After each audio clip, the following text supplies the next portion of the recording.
Good afternoon, students. So today I'm going to do chapter 9 and chapter 10 of the Azar book, in which I'm going to talk about modals. Modals are helping verbs that describe a speaker's attitude. So without further delay, I'm going to go over modals for this video. So, modals. Modal auxiliaries or helping verbs in English are can, could, had better, may, might, must, ought to, shall, should, will, and would. Modal auxiliaries generally express speakers' attitudes. For example, modals can express that a speaker feels something that is necessary, advisable, permissible, possible, or probable. And in addition, modals can convey the strength of those attitudes. Each modal has more than one meaning or use. And so here you have your basic modals, and modals or helping verbs help the central or main verb with telling what mood the speaker is in or how certain the speaker is about a certain fact.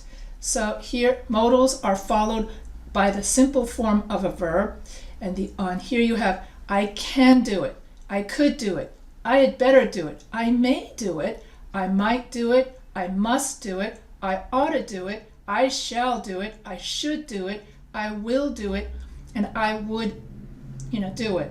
Then you've got phrasal modals: be able to do, be going to do, be supposed to do, have to do, have got to, and used to.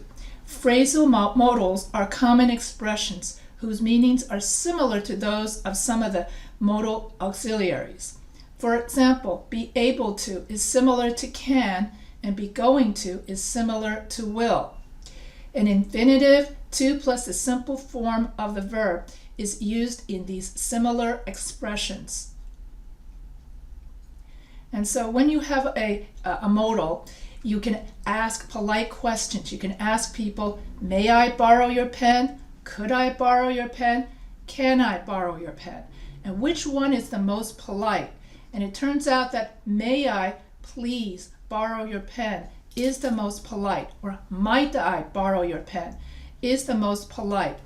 Can I borrow your pen is more conversational, and it's said for people that are familiar with each other, like family members. And if you're not familiar with the person at all, then you would use may I or might I borrow your pen, because that's very, very polite. Would you pass me the salt? Could you pass me the salt? Can you pass me the salt? Which one is the most polite? The most polite is could you pass me the salt? Although they have the same meaning, could you or would you? And then can you pass me the salt is the least. It is respectful, but it's said for when you're with friends and family. Can you pass me the salt is used most informally.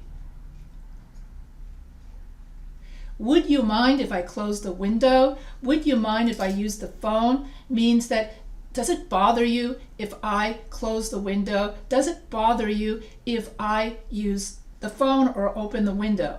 And so the answer would be, no, I don't mind if you open the window. Or no, it doesn't bother me if you open the window.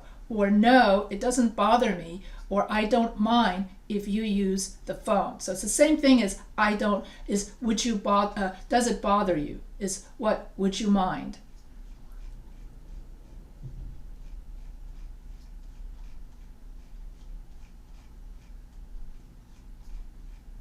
Another function besides polite requests is for modal auxiliaries is if you have to tell someone that you must do something. Okay, so necessity, expressing necessity is another function of modal auxiliaries. So I must take that exam. I have to take that exam. I have to go to the store.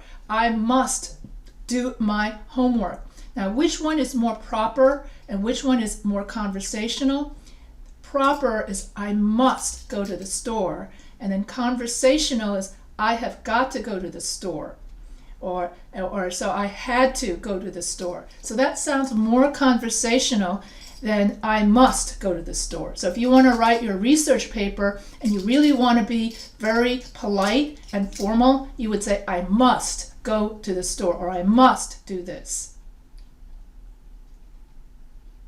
And then if you don't have to do something, you would say, the polite way of saying it, I must not cross the street without somebody holding my hand. Let's say you're a small child. And then conversational would be, you don't have to cross the street unless someone is holding your hand. So you don't have to is more conversational than must or must not.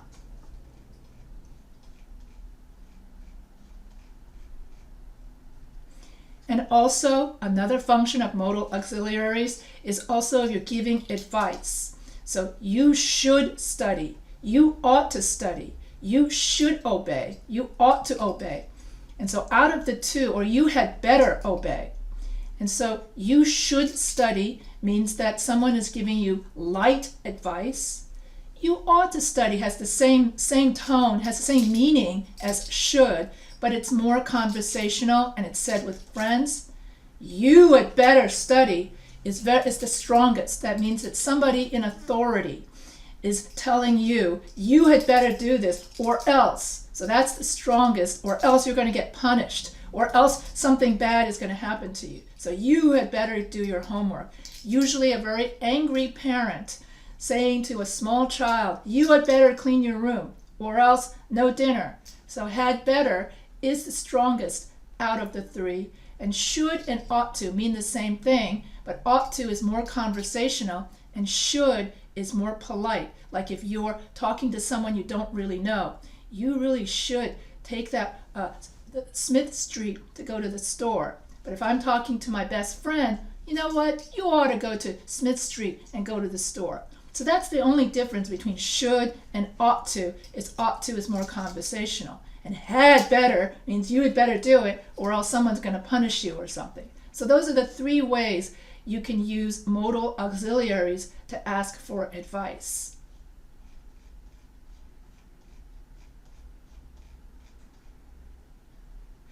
The past tense of should is should have. So usually when I use the past tense of should or ought to have, it expresses regret. Oh, I should have studied for that test.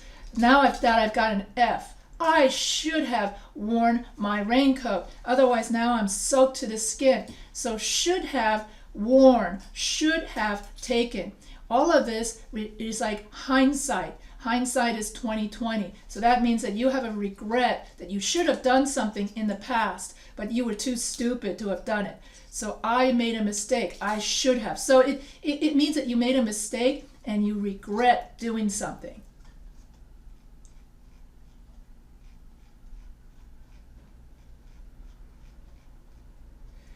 Be supposed to.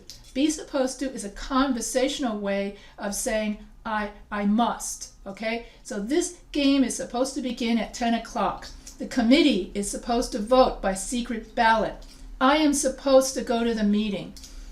Jack was supposed to call me last night. So be supposed to expresses the idea that someone, like a teacher, expects something to happen. And therefore, be supposed to can be used either in formal English or in informal English. It just means that you're expected to do something. So I'm supposed to teach 2 chapters of grammar per day so I can finish this grammar book.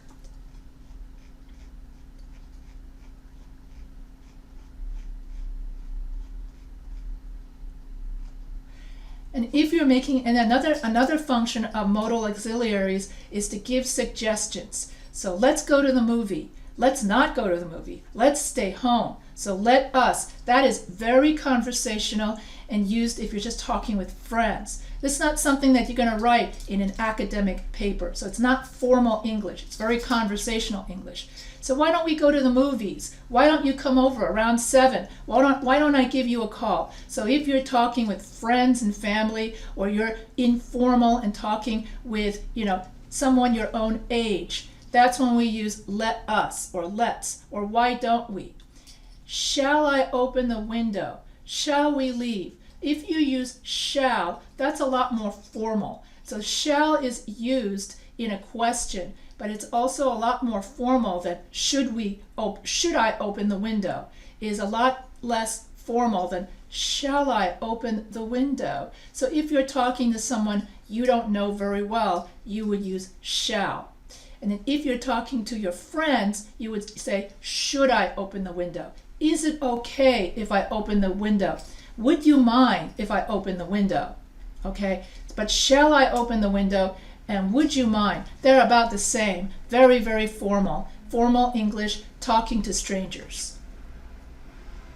And it's not used, and shall is not used very frequently in American English. It's used a lot in British English. Making suggestions. So what should we do tomorrow? Why don't we go on a picnic? We could go on a picnic. And so should and could are both used to make suggestions and are very similar in meaning. Should gives definite advice. We should go to the park. We ought to go to the park. We need to go to the park. We are supposed to go to the park. And each one of those modals gets more and more and more certain. We could go to the park, maybe. So could means that you're just not as certain about it, and it's a possibility. You're just not sure. We could go to the park, or we could go to the beach, or we could go somewhere else. Okay? So could means that you're introducing many different possibilities. Whereas should, you're giving definite advice. We should go to the park. You should take your pills before you go to bed if you're going to get rid of that headache. So should is like definite advice, and could, it's like so-so advice.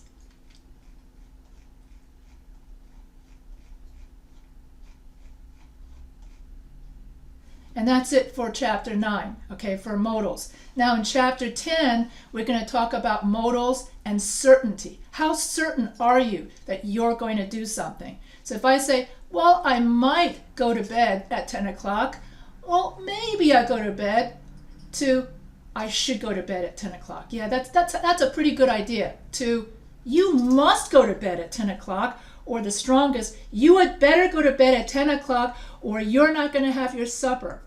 So modals express different degrees of certainty. Sometimes you're just not so sure, all the way down to you had better do that or else you get spanked, okay? So different levels of obligation, different levels of certainty. So that's what we're going to explore in chapter 10. And so I will get to the graph. So why isn't John in class? So if you're going to speculate on something, you're not sure. Well, he could be sick. So here you're 50% sure. I don't know. He might be sick. Oh, I guess he may be sick. I'm not sure. Oh, you know, he was coughing yesterday. He must be sick. So here, as I get to must, I'm 95% sure. Oh, I just visited his house. I saw him in bed. He is totally sick. He is throwing up all over his bed. Okay? So you go all the way down from maybe he could be sick all the way up to, oh my God, he's sick. I saw him throwing up all over the bed. So when we use modals, degrees of certainty refers to how sure we are or what we think the chances are that something is true. If we are sure something is true, we don't need to use a modal. Instead, we just say, John is sick. And so when we have certain degrees of certainty or uncertainty, then we use a modal. So usually must be. Usually he is in class every day, but when I saw him last night, he wasn't feeling good. So my best guess is that he is sick today. So yeah, so he must be sick because I saw him sneezing last night. So therefore, you're inferring from when you saw him that he's sick. You're still not quite sure. He is sick. So when you're totally sure about something, you don't need modals anymore. Because what modals are for is modals describe the degree of certainty or the mood of the speaker. So he may be sick, he might be sick. So that's one of the other. Here's another one. Degrees of certainty in present time negative. Sam might not be hungry. I'm not too sure. Sam may not be hungry, might not be hungry. I'm not so sure. Oh, look, Sam is not touching his food. Sam must not be hungry because Sam isn't touching his food. Oh, Sam couldn't be hungry. He can't be hungry. He just ate 2 minutes ago, okay? So you're 99% sure that Sam isn't hungry because he just ate lunch like an hour ago. So he can't be hungry. I just fed him 3 bowls of soup, so he can't be hungry. Or you would say, oh, Sam isn't hungry. I just talked to Sam in the kitchen and he told me, and I witnessed it, he isn't hungry. That's 100% sure. So when you want to be like, you're not very sure, like 50% sure, you use might be, maybe. If you're 95% sure, then you use must be. Then if you're 95% sure, you use must not be. And then if you're 99% sure, could not be or can't be. And then if you're totally sure, isn't. So that's how you use the different modals in order to express different degrees of certainty.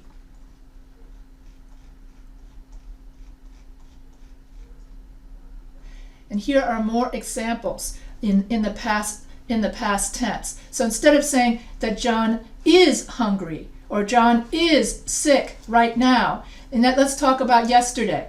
So yesterday John wasn't at the office. So what happened to John? Why wasn't John at the office? Why wasn't John in class? Then everybody would speculate. You would say, well, he may have been sick. He may have had the flu. He might even have COVID.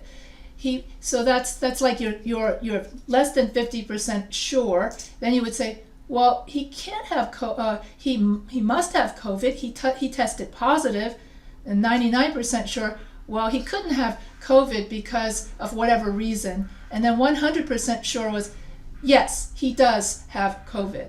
So you have degrees of certainty in the present and degrees of certainty in the past. And so here you would have Sam might not have been hungry. Sam may have been hungry. That's less than 50% sure. Sam must have been hungry. That's 95% sure. Nah, Sam couldn't have been hungry. 99% sure. Yesterday, yesterday Sam wasn't hungry at all because he just ate my cooking. So here you're totally sure, but it's in the past. Could have, would have, should have.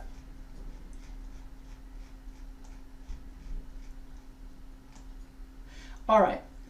So once again, degrees of certainty tomorrow. Are you sure that tomorrow John will be able to come to the party?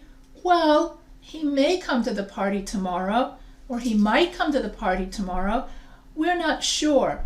So that's less than 50%. What about 90%? I think that John should be able to come to the party because I told him to clear his calendar. He ought to be able to come to the party because I just told him on the phone and I yelled at him and I told him to clear his calendar or else. So you're 90% sure that John will come to your party because you yelled at him. And then 100% sure, oh, John just told me he will come to the party. He is definitely coming. He is on the RSVP list. So that's when you're 100% sure that John is coming, that John will come to the party. So if you're 100% sure, then you don't need a modal and you just say John will come to the party. So that's the degree of certainty in the future. So you can have a degree of certainty in the past, degree of certainty right now, and degree of certainty in the future.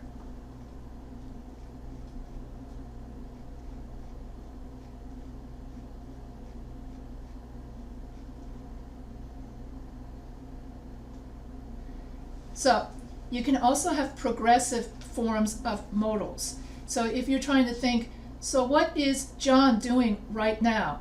And you're not sure what John is doing. So what's John doing right now? Well, John may be sleeping. John might be snoring. John may be eating dinner.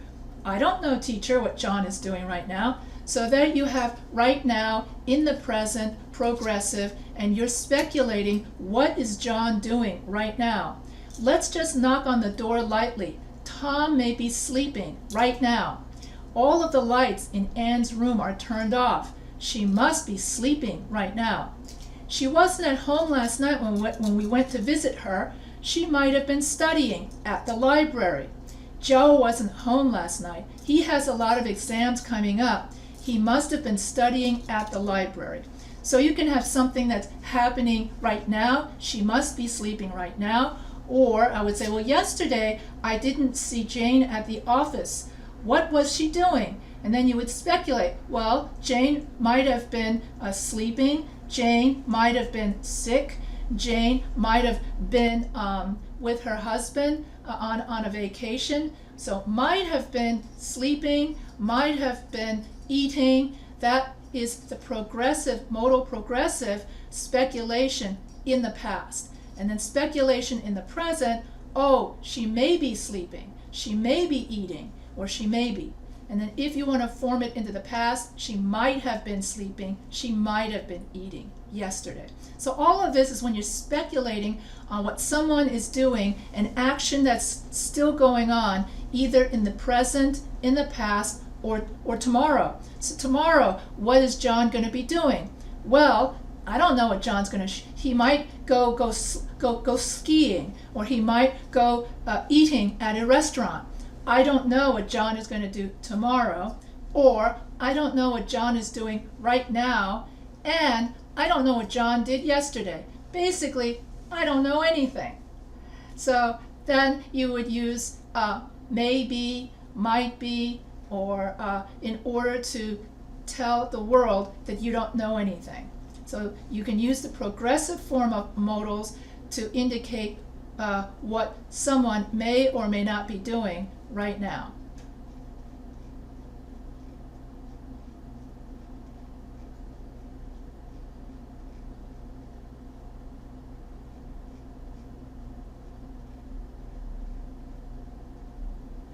Can and could. So Tom is strong. He can lift that heavy box. So can is used to express physical ability. I can see Central Park from my apartment. And so can is frequently used with verbs of 5 senses, like see, hear, feel, smell, and taste. Maria can play the piano. She's been taking lessons for many years. So can be used to express an acquired skill, like know how to play a piano. You can buy a hammer at the hardware store. So can is used to express possibility. Compare can is also used to give permission.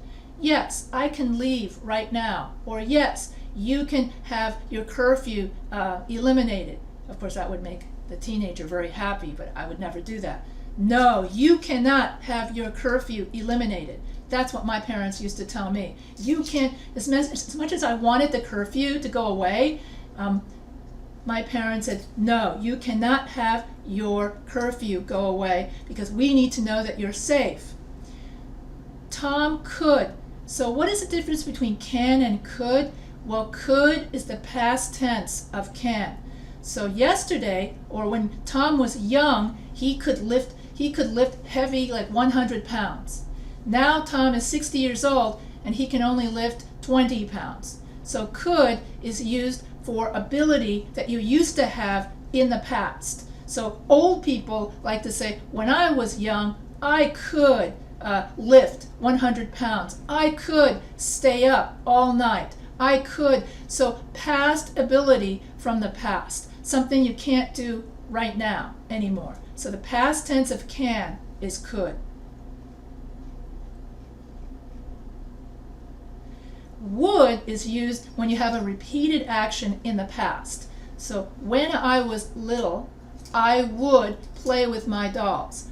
Then after a while, I would play tag. Then I would play freeze tag, and then I would play with my Barbie dolls. Would is used for, would can be used to express an action that was repeated regularly in the past. So when would is used to express this idea, it has the same meaning as used to. So when I was young, I used to play with dolls, which is the same thing as when I was little, I would play with dolls.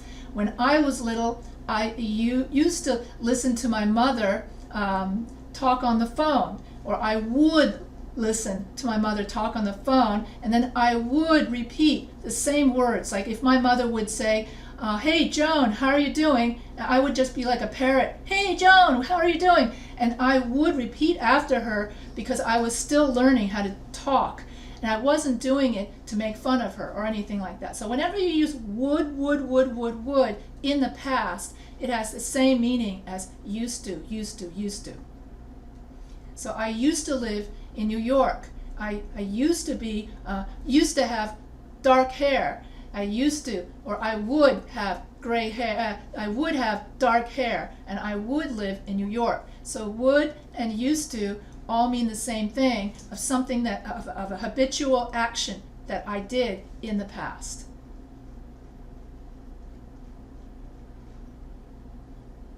Would rather is also a modal auxiliary. Would rather is used to express preferences. Would you rather go to the park, or would you rather go to the beach? Which one would you rather do? So this expresses, what do you want to do? Would you rather do your homework during the weekend, or would you rather go play with your friends? And of course, when I was a kid, playing with friends was what I would do. So combining modals with phrasal modals. Janet can help you tomorrow. Okay, that's incorrect. A modal cannot be immediately followed by another modal. The modal will cannot be followed by can, which is another modal. Instead, you have to say, Jane will be able to help you tomorrow. A modal, however, can be followed by phrasal modals such as be able to, have to, or used to. So Jane will be able to help you tomorrow. Correct. Tim isn't going to be able to help you. So it's also sometimes possible for one phrasal modal to follow another phrasal modal. And this is the summary of all of the phrasal modals that you can use in English to talk about polite requests, to talk about suggestions, to talk about preferences or possibilities, and to talk about necessities. So that when we use modals, we're talking about a speaker's attitude, whether he's certain about something, he's giving advice, and it adds color and emotion. That is, the modal auxiliaries are like the subjunctives of other languages, where the modal auxiliaries add emotional tone to a conversation. So for example, if I want to be polite, I would say, may I borrow your pen? And then you would say, sure, you may borrow my pen. Or if you're not sure about something, where's John? I don't know, he may be at home, or he may be sleeping at this hour. He might be in the library. Oh, he could be in the library. I just saw him carrying a lot of books. Or he is definitely in the library because I just saw him in the library. So different degrees of certainty are expressed with modal auxiliaries. Also, if you have to do something, I must go to the library. I ought to go to the library. I should go to the library. In other words, if you're giving someone advice, either weak advice or strong advice, so you may be able to take those pills. You should be able to take those pills. You must be able to take those. You had better take those pills or else you get spanked. So different degrees of obligation. Okay, that's another function of modals. So if you go to this page, this has all of the modals of chapters 9 and 10 all in one graph. I'm not going to read the graph off to you, but you get the whole shebang, okay? And so if you have any questions, so we use modals for certainty, expectations, unfulfilled expectations, strong necessity, strong certainty or less certainty, and also for polite requests and suggestions. And also if you have to do something, like a necessity, okay, like you had better do this, and also things that happened in the past, like I would play with my doll, and or giving permission. So that pretty much ends chapter 9 and chapter 10. I'm going to stop share here. And that pretty much ends chapter 9 and 10 on modal auxiliaries. And so if you have any questions, you can always email me.